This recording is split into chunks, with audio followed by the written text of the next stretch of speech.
ہمارے یہاں ایسا سسٹم نہیں ہے. ہمارے یہاں کیا ہوتا ہے, یہاں اقامت ہو رہی ہے اور امام صاحب پہلے سے مصلی پہ کھڑے ہیں, قبلے کی طرف چہرہ ہے. اب مقتدی کتنی دور کھڑے ہیں امام کو کوئی مطلب نہیں. ادھر مقتدی نے کہا اللہ اکبر لا الہ الا اللہ, ادھر امام نے کہہ دیا اللہ اکبر. غلط ہے. کان رسول اللہ صلی اللہ علیہ وسلم یصوی صفوفنا اذا قمنا الی الصلاۃ, جب بھی ہم نماز پڑھنے کے لیے کھڑے ہوتے اللہ کے نبی ہماری صفیں درست فرماتے, ہماری صفوں کو درست کر دیتے, ہماری صفیں سنبھالتے. کوئی آگے کھڑا ہے اس کو پیچھے کرتے, آگے ایک چھڑی بھی ہوتی تھی کبھی کبھی اللہ کے رسول کے ہاتھ میں, ایسے کر دیتے تھے, پیچھے چلو. کوئی آگے پیچھے ہوتا تھا, آگے آؤ, کبھی اس کو پکڑ کر آگے آؤ. پیر سے پیر, ٹخنے سے ٹخنا, کاندھے سے کاندھا, سب ملا لیا. تکبیر ہو گئی, اقامت ہو گئی, ابھی آپ نے اللہ اکبر نہیں کہا, نماز نہیں پڑھائی. یصوی صفوفنا, کان رسول اللہ صلی اللہ علیہ وسلم یصوی صفوفنا, اللہ کے رسول ہماری صفوں کو درست فرماتے تھے. یہ علماء بیٹھے ہیں جانتے ہیں, کانا جب فعل مضارع پر آ جائے تو استمرار ریگولر کا معنی پیدا کر دیتا ہے. یعنی اللہ کے رسول کا یہ عمل کوئی ایک نماز میں نہیں تھا, کنٹینیو رہا, انتقال کے وقت تک رہا, آخری نماز تک رہا. آپ کا یہ عمل برابر رہا, آپ نے کوئی نماز بغیر صفوں کو درست کیے ہوئے نہیں پڑھایا. آپ کا یہ عمل کنٹینیو مداومت کے ساتھ لگاتار کنٹینیو یہ آپ کا عمل رہا. کہنا جب فعل مضارع پہ آ جائے تو استمرار کنٹینیو ریگولر کا معنی پیدا کر دیتا ہے. کان رسول اللہ صلی اللہ علیہ وسلم یصوی صفوفنا, اللہ کے رسول نے ہماری صفیں درست کی, یہ نہیں ہماری صفیں درست کر دیا کرتے تھے. اذا قمنا الی الصلاۃ, جب ہم نماز پڑھنے کے لیے کھڑے ہوتے, یعنی جب بھی اذا قمنا, جب بھی ہم نماز پڑھتے. سنو, جب بھی جماعت ہوتی, جب کا مطلب جب بھی نماز ہوتی, تب آپ ہماری صفوں کو درست کرتے. امام صاحب کو تو ڈر لگا رہتا میرے مصلی پہ کوئی دوسرا قبضہ نہ کر لے. اللہ اکبر لا الہ الا اللہ, اللہ اکبر, وہ چل رہی دھڑا دھڑ راجدھانی ایکسپریس. الحمدللہ رب العالمین الرحمن الرحیم مالک یوم الدین ایاک نعبد و ایاک نستعین اهدنا الصراط المستقیم صراط الذین انعمت علیہم غیر المغضوب. ایک ساتھ 4 منٹ میں 4 رکعت ہو جاتی. کوے کی چونچیں, اللہ اکبر سبحان رب العظیم سبحان سمع اللہ لمن حمدہ, اللہ اکبر, ایک دم کوے کی چونچیں ٹھونکے مارتے, ٹھونکے. نماز بہت برا حال ہو گیا نمازوں کا. بالکل ہندو میں کوئی مسلمان میں فرق ہی نہیں دیکھتا. جیسے وہی جا رہا ہنومان کی مورتی تھی, کھوپڑی ہلائی, موٹر سائیکل بڑھ گیا آگے. وہ اپنے بھگوان کے لیے موٹر سائیکل سے اترنا بھی گوارا نہیں کر رہا ہے, اور اس کو بھی فکر لگی ہوئی ہے, ارے آئی پی ایل میچ آ رہا, ابھی سٹا لگا ہوا ہے, کون جیتے گا, ڈڑا سٹا لگا ہوا ہے, کون جیتے گا, جلدی سے چلو اسی والی مسجد میں جلدی نماز پڑھ لو. یہ امام صاحب 4 رکعت 4 منٹ میں پڑھا دیتے ہیں, وہ جلدی سے نماز پڑھ لی, سمجھو آگے ہاں یہ جیتے گا, یہ جیتے گا. کتنا سٹا ہوا آپ کو معلوم ہے؟ اوفو, بنگال کا ریکارڈ نہیں معلوم, مجھے اپنے شہر کا معلوم ہے. مولانا جرجیز کا شہر بھی, شہر تو چھوڑو میرا محلہ بھی, چوری چھپے سب پکڑے بھی گئے. اور یہ دیکھو رات بھر پکڑے گئے, صبح چھوٹ بھی گئے, کیونکہ مل گیا تو گرو دکھشنا ان کو بھی چھوڑ دیا. یہ حال ہو رہا. تو یہ نبی کا عمل تھا. آج بھی سعودیہ چلے جائیے نماز پڑھنے کے لیے, کبھی آپ خانہ کعبہ میں جائیں گے, دیکھیے جیسے ہی مؤذن اقامت کہے گا فوراً امام صاحب کیا کہیں گے, استووا صفوفکم, استووا صفوفکم, اپنی صفیں درست کر لو, اپنی صفیں درست کر لو. تو ہر امام کی ذمہ داری ہے جو بھی مسجد میں نماز پڑھائے کہ وہ صفیں درست کرے. دیکھے کبھی کبھی صفوں میں ٹہلے, دیکھے کوئی آگے تو نہیں, کوئی پیچھے تو نہیں, دیکھ لے دونوں طرف برابر لوگ ہیں یا نہیں, دائیں اور بائیں. جب امام نماز پڑھانا شروع کرے اس وقت دونوں طرف برابر لوگ ہونا چاہیے. پھر جو آدمی آئے بعد میں نماز پڑھنے کے لیے اس کو دائیں طرف جانا چاہیے. پھر بعد میں جو لوگ آئے وہ یہ دیکھیں کہ دائیں طرف زیادہ ہے یا بائیں طرف, جہاں ان کو کم لوگ نظر آئے پھر ان کو اس طرف جانا چاہیے, بائیں طرف, یعنی اس کو پورا کرنا چاہیے. بہت سے لوگ کہتے ہیں دائیں طرف ہی جانا ثواب ملتا, ہم یہیں جائیں گے, ہم یہیں جائیں گے. جان بوجھ کر پتہ نہیں کسی نے کہہ دیا کہ دائیں طرف والے پر اللہ کا بہت بڑا, اب دائیں طرف سب لوگ دائیں طرف جائیں گے تو امام تو یہاں پتہ چلا لائن ادھر لگ گئی, ادھر کوئی ہے ہی نہیں, ادھر سب خالی پڑا رہے گا. تو آپ کو ادھر بھی پوری کرنا ہے, برابر ہونا ہے, برابر. اذا قمنا الی الصلاۃ, فَإِذَا اسْتَوَيْنَا جب ہم بالکل درست ہو جاتے، جب ہماری صفیں بالکل سیدھی ہو جاتی، کبّرا تب اللہ کے نبی فرماتے اللہ اکبر، تب کہتے اللہ اکبر۔ صفوں کی درستگی نماز کی درستگی ہے، صفوں کی کا مکمل ہونا نماز کا مکمل ہونا ہے۔ صفوں کے بیچ اگر آپ نے جگہ چھوڑ دی تو شیطان وہاں سے گزرتا ہے۔ کتنی مرتبہ یہ ساری چیزیں آپ کو بتائی جائیں۔ چلیے یہ ہو گئی، آؤ عمل ہو گیا۔ اب ایک ایسی حدیث سنانے جا رہا ہوں، بڑا اچھا لگے گا آپ کو، سنیے گا، بہت سے جھگڑے ختم بھی ہو جائیں گے اس حدیث کے بعد۔ کبھی کبھی آپ نے دیکھا ہوگا فجر کی نماز پڑھنے جماعت ہو رہی ہوتی ہے، اللہ اکبر، پیچھے کچھ لوگ جلدی سے سوچتے ہیں کہ پہلے 2 سنت پڑھ لو، کیونکہ فجر کی نماز کے بعد سنت نہیں ہے، فجر کی نماز کے بعد کوئی نماز ہی نہیں، تو ہم فجر کی نماز ابھی ہماری سنت ہی نہیں پڑھی ہم نے، تو کیا کرتے ہیں، امام تو نماز پڑھا رہا ہے، وہ کھڑے ہو گئے، اللہ اکبر، جلدی سے سنتیں پڑھ لی، جماعت میں شامل ہو گئے۔ غلط ہے طریقہ۔ اب دیکھیے اللہ کے رسول نے حکم نہیں دیا، عمل بھی نہیں ہے، آپ نے ایسا کبھی کیا بھی نہیں، لیکن کسی کو کرتے ہوئے دیکھا تو آپ نے اس کو منع نہیں کیا۔ دیکھیے وہ حدیث کیا ہے، وعن قیس بن عمرو رضی اللہ تعالی عنہ قال رأى رسول اللہ صلی اللہ علیہ وسلم رجلا بعد صلاة الصبح رکعتین فقال رسول اللہ صلی اللہ علیہ وسلم صلاة الصبح رکعتان فقال الرجل انی لم اکن صلیت الرکعتین اللتین قبلہما فصلیتہما الآن فسکت رسول اللہ صلی اللہ علیہ وسلم، رواہ ابو داؤد۔ یہ میں نے پوری حدیث آپ کے سامنے پڑھ دی ابو داؤد کی، ایک ایک لفظ کے ترجمے پر غور کرو۔ اس حدیث کے راوی ہیں قیس ابن عمر، کیا فرماتے ہیں، رأى رسول اللہ صلی اللہ علیہ وسلم، میں اللہ کے نبی صلی اللہ علیہ وسلم کے پیچھے نماز پڑھ رہا تھا، فجر کی نماز، میں نے اللہ کے نبی کے پیچھے فجر کی نماز پڑھی، نبی اکرم فجر کی نماز پڑھا رہے تھے، ہم بہت سے صحابہ نبی کے پیچھے نماز پڑھ رہے تھے، رأى رسول اللہ، جب نماز پڑھا دیا آپ نے، سلام پھیر دیا، ایک صحابی آئے ہوں گے، ایک صحابی آئے اور انہوں نے دیکھا جماعت کھڑی ہے، ہوتا ہے بہت سے لوگوں کو پیشاب پائخانے میں دیر ہو جاتی ہے تو وہ مسجد میں کبھی دیر سے پہنچتے، تو ایک صحابی آئے، وہ دیر سے آئے، جب دیر سے آئے تو انہوں نے دیکھا جماعت کھڑی، اللہ کے نبی نماز پڑھا رہے ہیں، تو وہ جماعت میں شریک ہو گئے، جماعت میں شریک، انہوں نے سنت نہیں پڑھی، جماعت میں شریک ہو گئے۔ جب اللہ کے رسول نے سلام پھیرا نماز پڑھا کر، السلام علیکم ورحمۃ اللہ، السلام علیکم ورحمۃ اللہ، جب آپ سلام پھیر چکے، جب آپ سلام پھیر چکے تو سلام پھیرنے کے بعد آپ کی عادت ہوتی تھی مقتدیوں کی طرف، نمازیوں کی طرف اپنا چہرہ کرنے کی، آپ نے نمازیوں کی طرف اپنا چہرہ کر لیا۔ اب کیا دیکھا، نماز تو ہو گئی، جماعت میں سے ایک آدمی، ایک صحابی اٹھے اور الگ جا کر وہ پھر نماز کی نیت باندھ لی، اللہ، اور انہوں نے 2 رکعت پڑھ لی۔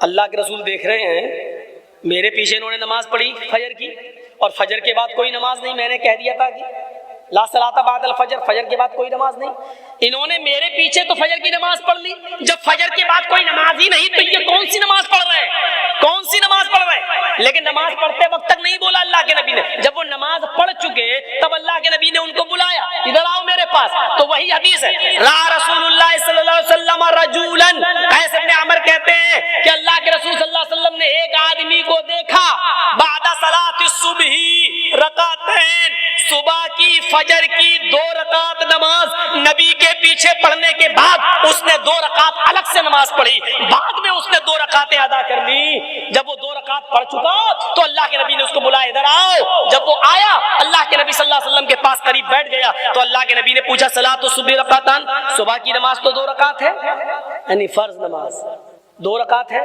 وہ تم میرے پیچھے پڑھ چکے ہو، یہ بعد میں تم نے کون سی نماز پڑھی تھی، یہ بعد میں تم نے کیا پڑھا؟ تو جانتے ہو صحابی نے کیا کہا، سنیے، اور اس صحابی کے جواب پر نبی کا عمل کیا تھا، نبی نے کیا کہا یہ سنیے۔ جب اللہ کے نبی صلی اللہ علیہ وسلم نے اس صحابی سے پوچھا کہ یہ بعد میں 2 رکعت کون سی تھی، تو انہوں نے کہا انی لم اکن صلیت الرکعتین اللتین قبلہما کا جو لوگ 5 وقت کی نماز پڑھتے ہیں ان کو کسی ایکسرسائز کی ضرورت نہیں، نماز تو خود ایکسرسائز ہے، لیکن رکوع ویسا ہی ہونا چاہیے. یہ نہیں اللہ اکبر سبحان رب العظیم سبحان رب العظیم سبحان سمع اللہ لمن حمدہ اللہ اکبر، وہ کوے کی چونچوں والا نہیں. آپ ریڑھ کی ہڈی ٹھیک کیجئے، پیٹھ سیدھی کیجئے، پانی کا بھرا ہوا برتن آپ پہ رکھیں تو گرنا نہ پائے. جب آپ پوری طریقے سے سیدھے ہو جائیں اور بالکل ٹائٹ آپ کی پیٹھ ہو جائے، اس کے بعد آپ دعا پڑھیے سبحانک اللہم ربنا وبحمدک اللہم اغفر لی. یہ ہے دعا سب سے افضل، سب سے اعلیٰ، سب سے عرفہ. یہ دعا ہے، اس کو یاد کرو. سبحان ربی العظیم تو سب سے چھوٹی دعا ہے جس میں آپ نے صرف اللہ کی تعریف کی، اپنے لیے کچھ نہیں مانگا. کیا مانگا اپنے لیے؟ سبحان ربی العظیم، پاک ہے میرا وہ رب جو سب سے بڑا ہے. آپ نے اللہ ہی کی تو تعریف کی ہے. جب آپ یہ دعا پڑھیں گے سبحانک اللہم ربنا وبحمدک اللہم اغفر لی، پاک ہے میرا رب، سبحانک اللہم، پاک ہے ہمارا رب، ربنا اے ہمارے رب، اللہم اغفر لی، تو مجھے بخش دے، اے اللہ میری مغفرت فرما. جس کو رب کی مغفرت مل جائے تو اس سے بڑا خوش نصیب کون ہوگا؟ آپ اپنے لیے بھی مانگیے اللہ سے.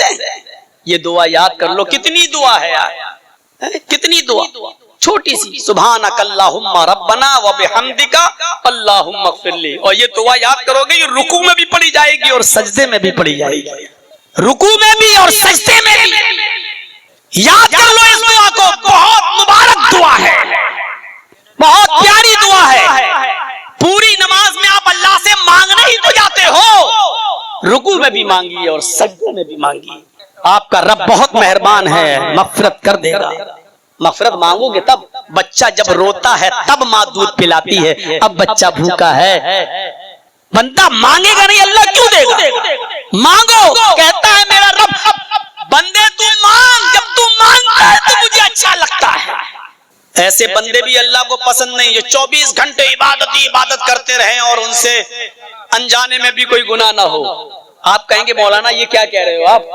ہاں، ایسی مخلوق تو تھی اللہ کے پاس جن سے کوئی گناہ نہ ہو. ایسی مخلوق تو تھی اللہ کے پاس، فرشتے ہر وقت 24 گھنٹے اللہ کی حمد و ثنا میں لگے رہتے ہیں، اللہ کی تعریف میں، اللہ کی بڑائی میں، اللہ کی عبادت میں لگے رہتے ہیں. پھر اس نے انسانوں کو کیوں پیدا کیا؟ ہمیں اور آپ کو اس نے اسی لیے پیدا کیا. جزاکم اللہ احسن. اسی لیے پیدا کیا کہ اس کو ایسی مخلوق کی ضرورت تھی جو دنیا میں آئے، اللہ کی عبادت کرے، دنیا میں اس سے گناہ بھی ہوں، اور جب گناہ ہوں تو وہ اللہ سے اپنے گناہوں کی معافی مانگے. اس کو ایسی مخلوق کی ضرورت تھی، اس لیے اس نے ہمیں اور آپ کو پیدا کیا. اور کہتا ہے اللہ میرے بندو، اگر تم دنیا میں گناہ کرنا چھوڑ دو اور تم سے بالکل کوئی گناہ نہ ہو، فرشتہ بننے کی کوشش کرو گے تو ہم تمہیں مٹا دیں گے، تمہیں ہلاک کر دیں گے. یستبدل قوما غیر قوم، ہم تمہاری جگہ پر دوسری قوم لے آئیں گے جو گناہ کرے گی اور اللہ کو پکارے گی، اللہ سے اپنے گناہ کی معافی مانگے گی. اللہ کو اچھا لگتا ہے جب کوئی بندہ اس سے اپنے گناہ کی معافی مانگتا ہے. مانگتے ہو؟ گناہ ہو جاتے ہیں، ٹھیک ہے انسان ہے، لیکن معافی بھی تو مانگو. جان بوجھ کر گناہ نہ کرو، اچانک ہو جائے، دھوکے سے ہو جائے، اور جان بوجھ کر اگر کبھی ہو جائے تو ایسی توبہ کرو کہ اللہ آئندہ کبھی اس گناہ کے قریب نہیں جائیں گے. اس لیے پوری نماز آپ دیکھ لیجئے. اللہ اکبر، اللہم باعث، پہلا جملہ سبحانک اللہم وبحمدک وتبارک اسمک. یہ دعا ہے، میں یہ نہیں کہہ رہا ہوں، لیکن بخاری میں نہیں ہے. یہ دعا بخاری کی جو ہم آپ کے سامنے پڑھ رہے ہیں وہ سب سے اعلیٰ اور عرفہ اور سب سے بہتر دعا یہ ہے. اللہ اکبر کہہ کر جب آپ نیت باندھیں تو پہلے لفظ کیا پڑھیں گے؟ اللہم باعث بینی و بین خطایای. ہائے ہائے کیا جملے ہیں. اے اللہ میرے گناہوں کو، میری خطاؤں کو تو دور کر دے. کتنا دور؟ کما بعدت بین المشرق والمغرب، جتنی دوری پورب اور پشچم کے درمیان ہے، جتنی دوری تو نے مشرق اور مغرب کے درمیان رکھی ہے، پورب اور پشچم کے درمیان رکھی ہے، اتنی دوری تو میرے گناہوں میں اور میرے درمیان کر دے. یہیں سے مانگنا شروع ہو رہا ہے. پھر اللہ کی تعریف کرنے کے بعد اہدنا الصراط المستقیم صراط الذین انعمت علیہم غیر المغضوب علیہم ولا الضالین. یہ اللہ سے مانگ تو رہے ہو آپ اپنے لیے، پھر رکوع میں جائیے سبحانک اللہم ربنا و بحمدک اللہم اغفر لی، یہاں پر بھی مانگیے سمع اللہ لمن حمدہ ربنا ولک الحمد حمدا کثیرا طیبا مبارکا فی۔ اللہ اکبر کہہ کر سجدے میں جائیے تو پھر کہیے، کیا کہیے؟ سبحانک اللہم ربنا و بحمدک اللہم اغفر لی، پھر اللہ سے مغفرت مانگیے، پھر سجدے سے اٹھیے، دوسرے سجدے میں جانے سے پہلے پھر پڑھیے، پھر کہیے رب اغفر لی، رب اغفر لی، دو بار آپ کو کہنا ہے رب اغفر لی، رب اغفر لی۔ یہی دونوں سجدوں کے بیچ میں پڑھی جانے والی سب سے افضل اور سب سے اعلیٰ دعا ہے رب اغفر لی، رب اغفر لی۔ معاف کیجئے گا جو لوگ یہ دعا پڑھتے ہیں اللہم اغفر لی ورحمنی وہدنی وعافنی ورزقنی، یہ دعا ضعیف حدیث سے ثابت ہے، یہ صحیح حدیث سے ثابت نہیں ہے۔ مسلم شریف کی حدیث میں یہ دعا لکھی ہے رب اغفر لی، رب اغفر لی، آئے میرے رب مجھے بخش دے، آئے میرے رب مجھے بخش دے۔ ہاں اس دعا کے بعد آپ یہ دعا بھی پڑھ سکتے ہو اللہم اغفر لی ورحمنی وہدنی وعافنی ورزقنی، کیونکہ مسلم کی حدیث میں یہ آیا ہے کہ اللہ کے نبی اس دعا کو نماز میں پڑھا کرتے تھے۔ نماز کا لفظ آیا ہے، دونوں سجدوں کے بیچ کا لفظ نہیں آیا، لہٰذا دونوں سجدوں کا بیچ بھی نماز کا حصہ ہے۔ رب اغفر لی پڑھنے کے بعد آپ یہ دعا بھی پڑھ سکتے ہیں اللہم اغفر لی ورحمنی وہدنی وعافنی ورزقنی۔ پھر سجدہ کیجئے، پھر مانگیے، پوری نماز میں مانگا ہی تو جاتا ہے اللہ سے۔ سلام پھیرنے سے پہلے کیا مانگ رہے ہیں؟ اللہم انی ظلمت نفسی ظلما کثیرا ولا یغفر الذنوب الا انت فاغفر لی مغفرۃ من عندک وارحمنی انک انت الغفور الرحیم۔ آپ رکوع سے اٹھ رہے ہیں، پھر سجدے میں جا رہے ہیں، پیر مڑے ہوئے ہیں، نسیں کھچ رہی ہیں، یہ آپ کی میسکولر جو نسیں ہوتی ہیں یہ سب کھچ رہی ہیں، بلڈ سرکولیشن آپ کا بڑھ رہا ہے۔ سجدے میں جب آپ جا رہے ہیں تو خون کا سرکولیشن آپ کی دماغ کی ایک ایک نس تک پہنچ رہا ہے۔ ڈاکٹر مورس بوکائے امریکہ کا سب سے بڑا ڈاکٹر ہے، برین کا سب سے بڑا ڈاکٹر ہے دماغ کا، وہ کہتا ہے کہ جو لوگ 5 وقت کی نماز پڑھتے ہیں اور ویسا رکوع اور سجدہ کرتے ہیں جیسا محمد رسول اللہ نے بتایا ہے تو اس آدمی کو ریڑھ کی ہڈی کی پرابلم کبھی نہیں ہو سکتی ہے، اور جیسا سجدہ محمد نے بتایا جو ویسا سجدہ کرتے ہیں تو ان لوگوں کو برین ہیمریج کبھی نہیں ہو سکتا ہے، کیونکہ دماغ کی ایک ایک رگ اور ایک ایک نس تک بلڈ کا سرکولیشن وہاں تک پہنچ جاتا ہے، خون وہاں تک پہنچ جاتا ہے، بلڈ وہاں تک پہنچ جاتا ہے جو دماغ کی رگوں کو تر و تازہ کر دیتا ہے۔ ہم اور آپ کھڑے ہیں، بلڈ دوڑ رہا ہے لیکن دماغ کی نسوں تک اتنا نہیں پہنچ رہا ہے جتنا پہنچنا چاہیے۔ ایک آدمی دن بھر میں 5 بار جب سجدہ کرتا ہے اور سنتیں پڑھتا تب سجدہ کرتا ہے تو اس کے خون کا بلڈ سرکولیشن دماغ تک پہنچتا ہے میرے بھائیوں۔ اسی لیے فرمایا میرا بندہ سب سے زیادہ میرے قریب تب ہوتا ہے جب وہ سجدے میں ہوتا ہے، اور سجدے میں جب جاتا ہے تو وہ میرے سب سے قریب ہوتا ہے۔ مطلب یہ ہے کہ میرے بندوں لمبا سجدہ کیا کرو، کیونکہ جو آدمی جتنا لمبا سجدہ کرے گا خون کا بلڈ سرکولیشن اتنا ہی زیادہ دماغ تک پہنچے گا اور اس کی دماغ کی نسیں اتنی زیادہ تر و تازہ ہوں گی۔ یہ ایک مولوی تمہیں بتا رہا جو کام ڈاکٹروں کا تھا، جو کام ڈاکٹرز کا تھا وہ ایک مولوی کو کرنا پڑ رہا ہے۔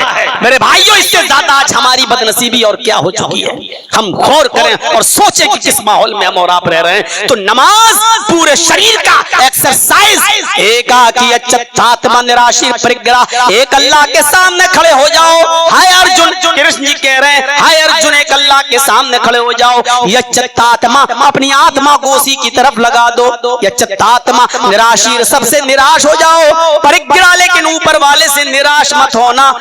پنچم سمیا کرتویتی ہم سوئم کرتویہ مرگا چرم بھوت، ہائے ارجن 5 سمے یہ پوجا کرنا۔ کرشن جی ارجن سے کہہ رہے 5 وقت یہ پوجا کرنا، میں خود 5 ٹائم کرتا ہوں۔ مرگا چرم، اگر دھرتی پاک نہ ملے، اگر دھرتی اپوتر و زمین ناپاک ہو تو مرگ مانی ہرن اور چرم مانی چمڑا، مرگ چرم ہرن کی کھال کو بچھا لینا اور اس پر سجدہ کرنا، اس پر نماز پڑھنا، ہرن کی کھال کی جائے نماز بنا لینا۔ یعنی بہت سے جانور ہمارے ہندو بھائیوں کے یہاں پر بھی حلال ہیں، اب اس طرف نہیں جائیں گے، آپ کی گورنمنٹ بدل چکی ہے. میں جانتا ہوں لوٹ پھر کے وہی آئے ہیں، لیکن اب بہت سے پاور اور چھین لیے گئے ہیں، کمزور کر دیا گیا ہے. اس لیے میرے پیارے ساتھیوں، جتنا کھل کر پہلے بولا جا سکتا تھا اب تو ہم لوگوں کی بھی کمزوری ہو چکی ہے. ہم لوگ بھی تھوڑا سا نراش ہیں، مایوس ہیں، پریشان ہیں. آپ لوگوں کے ہاں جو رزلٹ آیا ہے اس سے ہم یو پی والوں کو بہت اب ڈر محسوس ہونے لگا ہے، خطرے محسوس ہونے لگے ہیں، اور ہونا بھی چاہیے، کیونکہ یہ سنکیت تھا، کیونکہ ان کو ہر حال میں بہار جیتنا تھا اور جیت گئے، اور یہیں سے یہ میسج دینا تھا کہ ابھی یو پی بھی ہمارا ہے اور پورا ہندوستان ہمارا ہے. وہ اپنے مقصد میں کامیاب ہیں. تو میرے بھائیوں، نماز بھی دوسرے نمبر پہ آتی ہے، اور یہ بھی ہندو دھرم کے اندر ہے. جہاں تیسری چیز وَإِيتَاءِ الزَّكَاةِ، زکات دو، تو وہاں ہندو دھرم میں بھی تیسری چیز بتائی گئی، دانم وِکْچِتا، دان دو. ہندو دھرم میں بھی دان ہے. ہمارے یہاں چوتھی چیز رمضان کے روزے رکھو. ہندو دھرم میں بھی ورت دھاری، ورت، اپاس، فاسٹ. ہاں، ہمارے اور ہندو دھرم کے روزے میں تھوڑا نہیں، بہت بڑا فرق ہے. ہمارے روزے یہ ہے کہ صبح مغرب، صبح فجر سے پہلے، صبح صادق سے پہلے آپ کو سحری کر لینی ہے، اور صبح صادق کے بعد کچھ نہیں کھانا ہے، نہ پینا ہے، اور شام کو سورج کے غروب ہونے تک آپ کچھ نہیں کھا سکتے ہو، کچھ نہیں پی سکتے ہو. لیکن ہندو دھرم میں بھی ورت ہے، ہر منگل کا روزہ ہے، اپاس رکھ لو. لیکن ہندو دھرم میں یہ ہے کہ آپ ان نہیں کھا سکتے، بس دانا، اناج، غلہ، جیسے گیہوں کی روٹی، چاول، یہ نہیں کھا سکتے ہیں آپ. اور پھل فروٹ سب کھا سکتے ہو، سیب کھا سکتے ہو، انار کھا سکتے ہو، کیلا کھا سکتے ہو، چیکو کھا سکتے ہو، ناریل اور پانی پی سکتے ہو، جوس پی سکتے ہو، سب. میں نے کبھی بہت سے ہندو بھائی جب کبھی ٹرینوں میں سفر کرتے ہیں، میں نے کسی سے کہا تھا کہ اگر ایسے روزے ہمارے یہاں ہو جائیں تو ہم تو 12 مہینے رکھ لیں. تو وہ دو تھے بیچارے، بگڑ کے کہنے لگے کہنا آسان ہوتا ہے، ہم لوگوں سے پوچھو یہ بھی نہیں رکھ پاتے. ایسے روزے ہم لوگوں میں ہو جائیں تو آسان. ہم نے کہا یہ مسلمان بیٹھا ہوا ہے جو روزے کے مہینے میں بھی روزہ نہیں رکھا ہوا ہے ٹرین میں، اب اس سے پوچھ لو کہ اگر اتنی چیز کی اجازت ہو جائے ہمارے یہاں سیب، کیلا، پپیتا کھانے کی، تو ہم 12 مہینے رکھ لیں گے کہ نہیں رکھ لیں گے؟ تو وہ ہم سے کہنے لگا، وہ مسلمان، مولانا صاحب کیا ہندو بھائیوں میں اتنی چھوٹ ہے، کیلا کھا سکتے، سیب کھا سکتے؟ میں نے کہا ہاں اجازت ہے، جوس پی سکتے، فروٹی وڈوٹی سب پی سکتے ہو، کہ اتنی پرمیشن ہے؟ کہنے لگا ہاں. میں نے کہا اچھا یہ بتاؤ اتنی پرمیشن ہمیں مل جائے تو ہم لوگ 12 مہینے رکھ لیں گے کہ نہیں رکھ لیں گے؟ وہ بولتا ارے یہ تو بہت ہو گیا، ہمیں تو صرف بیچ میں 12-1 بجے ایک بیڑی سگریٹ پینے کا موقع مل جائے تو ہم 12 مہینے رکھ لیں گے. سیدھے بولا، یعنی ہم بیڑی ہم سے نہیں چھوٹتی. اس نے سب چوپٹ کر دیا کمینے نے. اتنی محنت سے ہم سمجھا رہے تھے اس کو، اس نے کہا کہ صرف ایک بیڑی پینے کا موقع مل جائے، 12-1 بجے آپ لوگ انٹرویل کر دیا کرو، 5 منٹ کے لیے بیڑی سگریٹ پینے کی چھوٹ مل جائے، ہم 12 مہینے رکھ لیں گے. تو روزہ ہندو بھائیوں میں بھی ہے، روزہ ہمارے یہاں پر بھی ہے، شکل تھوڑی سی بدل گئی. اور 5ویں چیز وَتَحُجَّ الْبَيْتَ، حج کرو. ہندو دھرم میں بھی حج ہے، ہمارے یہاں ہے حج، ان کے یہاں ہے تیرتھ یاترا. وہ بھی گنگا جاتے ہیں. ہم لوگ بھی ایسے شہر میں جاتے ہیں جہاں زمزم ہے، ہم لوگ زمزم لاتے ہیں، وہ گنگا جل لاتے ہیں. ہم لوگ بھی بنا سلا ہوا کپڑا حالت احرام میں پہنتے ہیں، وہ لوگ بھی بنا سلا ہوا کپڑا پہنتے ہیں. ہمارے یہاں پر بھی کچھ پابندیاں ہیں، ان کے یہاں پر بھی کچھ پابندیاں ہیں. تیرتھ یاترا کرتویہ گنگا جلیش بھوت، کسی پوتر شہر کی طرف تیرتھ یاترا کرو جہاں گنگا کا پوتر جل موجود ہو. ہم لوگ بھی مکہ جاتے ہیں، پوتر شہر جاتے ہیں، اور ایسے شہر میں جاتے ہیں جہاں زمزم کا پانی، آب زمزم موجود ہے. لہذا اتنی مماثلت اور اتنی چیزیں ہمارے ہندو بھائیوں میں بھی پائی جاتی ہیں. جب میں آیا تھا تو اچھی خاصی بھیڑ تھی، اور اب اتنی جلدی ٹائم ملنے کے بعد بھی آپ لوگوں میں آدھے سے زیادہ لوگ چلے جائیں تو اس کا مطلب یہ ہے کہ لوگ ابھی بھی صرف جرجی صاحب کو دیکھنے آتے ہیں، سننے نہیں آتے. یا پھر میلے میں چوڑیاں خریدنے آتی ہیں ہماری ماں بہنیں، اور جلیبیاں خرید کے چلی جاتی ہیں اپنے بچوں کو لے کر. اس آدمی نے بڑی محنت کی ہے، شیش محمد نے.